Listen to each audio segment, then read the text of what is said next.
اگر تمام جن و انس بھی مل جائیں تو بھر نہیں سکتا، لیکن اگر تو نے ایسا کر بھی دیا، ایک مرتبہ اگر تو نے کہا اے اللہ مجھے معاف کر دے، تو نہ صرف یہ کہ ہم تمہیں معاف کر دیں گے، بلکہ تم ایسے ہو جاؤ گے جیسے تم نے ان گناہوں کو کیا ہی نہیں۔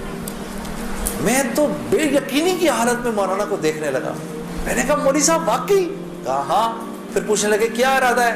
اب میرا ارادہ میوزک چھوڑنے کا تو نہیں تھا کہ میں نے کہا ادھر آؤ، وہ کیا کہ نمازیں بخشوانے آئے، کیا روزے گلے پڑ گئے، لیکن گناہ بھی بخشوانے تھے۔ تو پھر مجھے کہنے لگے توبہ کرو گے؟ میں نے کہا مولوی صاحب کس چیز سے؟ کہا اپنی اس پچھلی زندگی سے۔ میں سوچ میں پڑ گیا۔ اچھا، میں نے کہا جی میں توبہ کرتا ہوں۔ میں نے توبہ کی، یا اللہ میوزک چھوڑنے کا تو میرا کوئی موڈ نہیں، یہ مولوی بھی اللہ جانے کیا کہہ رہے ہیں، لیکن اگر تجھے اس سے کوئی میرے لیے بہتر زندگی نظر آتی ہے تو تو مجھے اس زندگی پہ لگا دے کہ واقعی میں چاہتا ہوں کہ تجھے راضی کر سکوں، تجھے خوش کر سکوں۔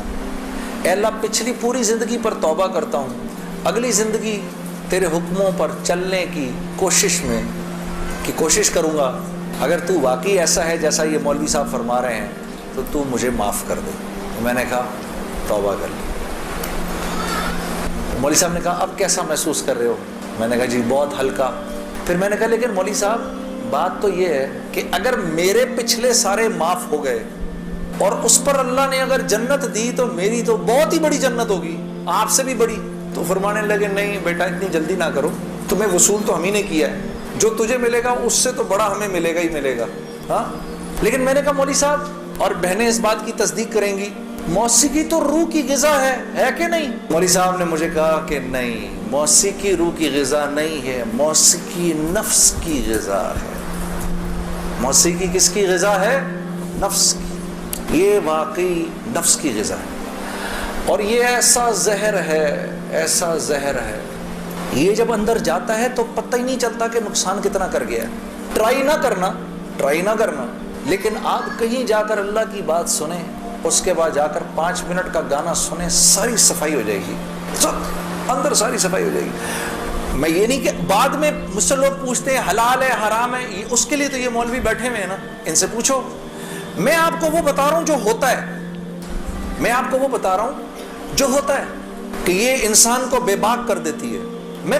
مجھ سے کسی نے پوچھا میں اپنے ملک کے لیے گانا، میں کبھی اپنے ملک کے لیے گانا وہ ایک اور چیز ہے، میں ان گانوں کی بات کر رہا ہوں جن کو عام طور پہ لوگ سن رہے ہوتے ہیں بازاروں میں، ہاں، اور پھر کہتے ہیں اس کے سننے میں کیا ہے۔ ارے یار میں کیا بتاؤں آپ کو کیا ہے، خدا کی قسم اگر وہ زندگی اس زندگی سے بہتر ہوتی مجھے کیا تکلیف تھی۔ مجھے ایک ساتھی کہنے لگا اب تو آپ کے لیے اس زندگی کی طرف جانا بڑا مشکل ہے۔ میں نے کہا کوئی مشکل نہیں، گلا تو وہیں کا وہیں ہے، گا سکتے ہیں، لیکن اب اس زندگی کی طرف جانے سے بہتر لگتا ہے کہ میں آگ میں چھلانگ مار دوں، کہ وہ اس قدر خطرناک زندگی، وہ اتنی ایک، یقین کرو پوری، صرف گانا نہیں ہوتا، وہ ایک پوری زندگی ہے، وہ ایک پوری زندگی کا نام، جیسے یہ ایک پوری زندگی کا نام ہے نا، صرف دعوت کے 2 بول نہیں ہیں۔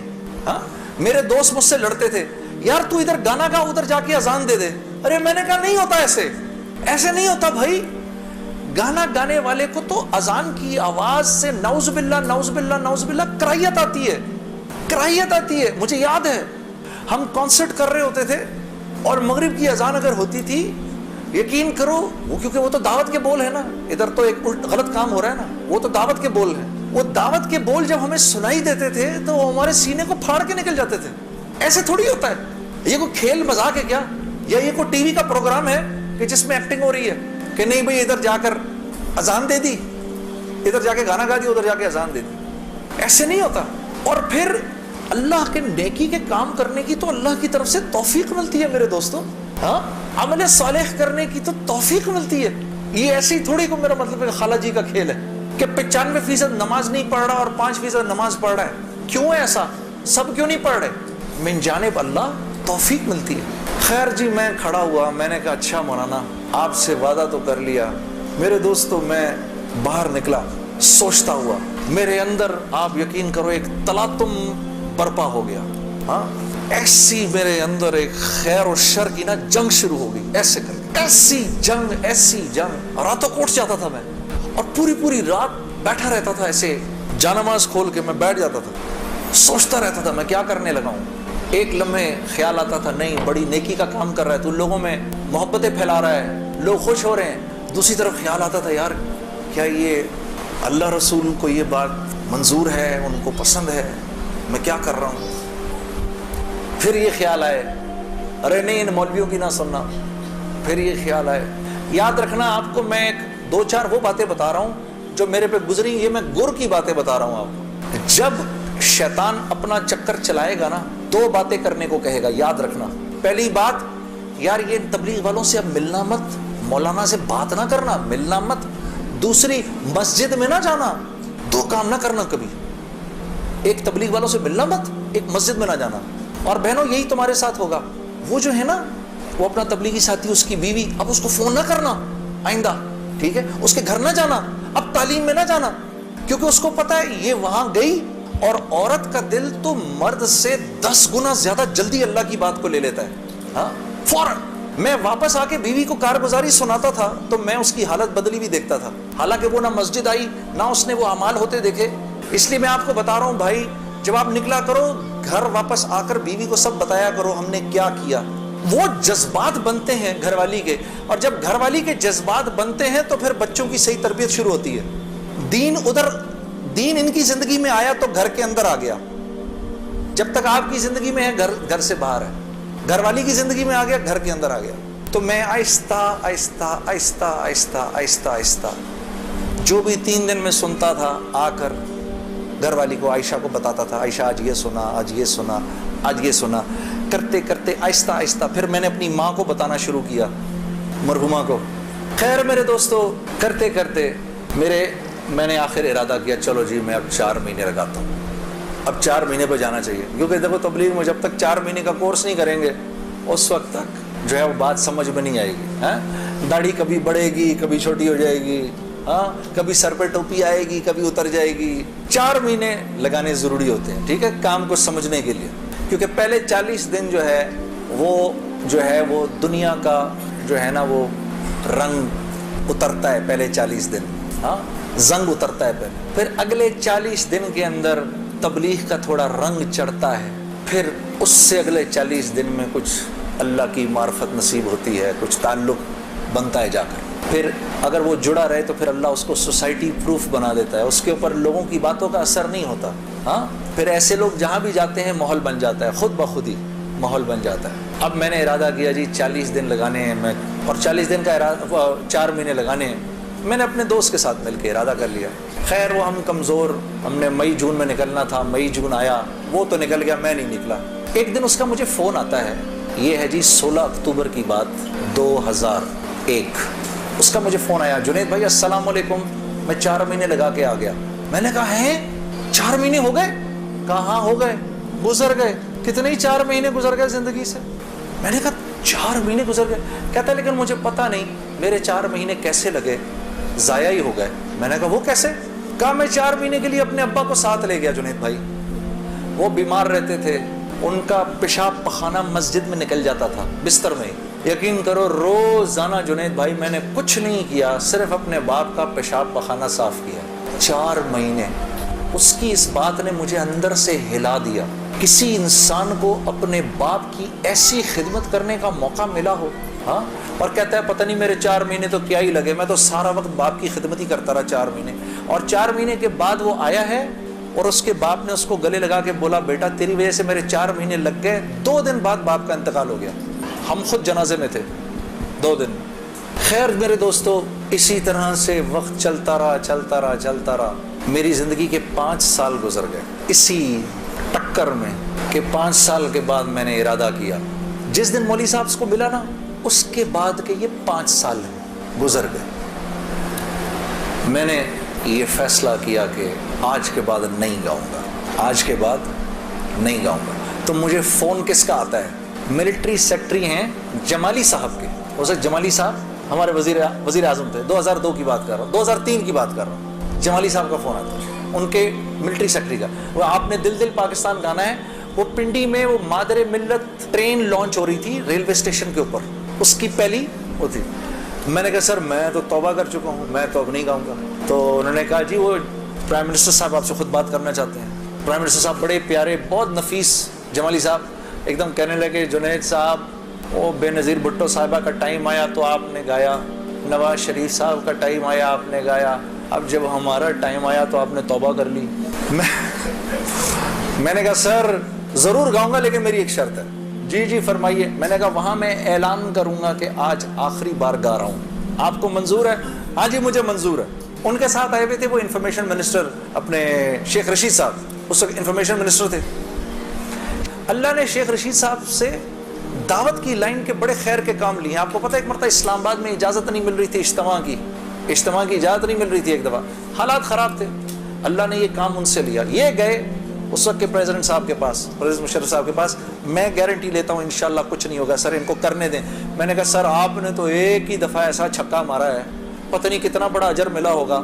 3 لاکھ بندہ جمع ہوا، 3 دن اللہ کی بات ہوئی، وہاں کیا کیا بات ہوئی، سینکڑوں جماعتیں نکل گئی سب آپ کے کھاتے کے اندر۔ بڑے خوش تھے یہ بات سن کر، واقعی مجھے ملا ہوگا۔ میں نے کہا سر آپ نے تو وہ چھکا مارا ہے کہ ہم میں سے کسی کو ہی ملنا ہوگا یہ۔ شیخ رشید صاحب بیٹھے ہوئے تھے، وہ مجھے دیکھ کر بڑے خوش ہو رہے تھے، مجھے نہیں پتا تھا کہ یہ خود بھی تبلیغی ہیں۔ تو یہ دونوں حضرات بیٹھے ہوئے تھے، میں نے میں جب جا رہا تھا ادھر ایسے آسمان کو دیکھتا ہوا جا رہا تھا، یا اللہ اوپر سے آسمان کھول کے تو کہہ دے جنید کوئی بات نہیں تو گا لے۔ میں زندگی بھر مولوی عمران بشیر، طارق جمیل صاحب کسی کی نہیں سننی میں نے اس کے بعد، ایک مرتبہ کہہ دے۔ میرے دوستو یقین کرو آسمان نہیں کھلا اور میں ریلوے اسٹیشن پہنچ گیا۔ وہاں جا کر جی ہم نے آخری مرتبہ دل دل پاکستان گایا اور واپس آ گیا۔